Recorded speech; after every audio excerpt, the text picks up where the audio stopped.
এই দুটা ভাঙি লৈছোঁ এয়া এনেদৰে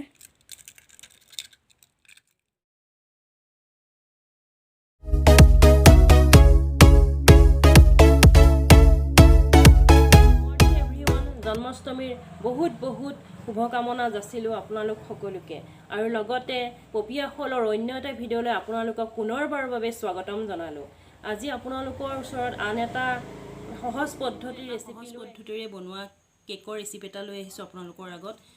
তাৰ বাবে মই একাপ চেনি গুড়া কৰি লৈছোঁ, একাপ ময়দা লৈছোঁ আৰু একাপতকৈ অকণমান কম গাখীৰ লৈছোঁ আৰু বেকিং আধা চামুচ দিম আৰু দুটা কণী, এইফালে একাপৰ অলপ কম ৰিফাইনত লৈছোঁ আৰু এইখিনি অলপমান কেইটামান চেৰি আৰু কেইটামান বাদাম লৈছোঁ।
ফাইনেলি মোৰ কেকটো হৈ গ'লে আপোনালোকে দেখিছে নহয়, কেকটো ফুলিছে আৰু স্পঞ্জি হৈছে।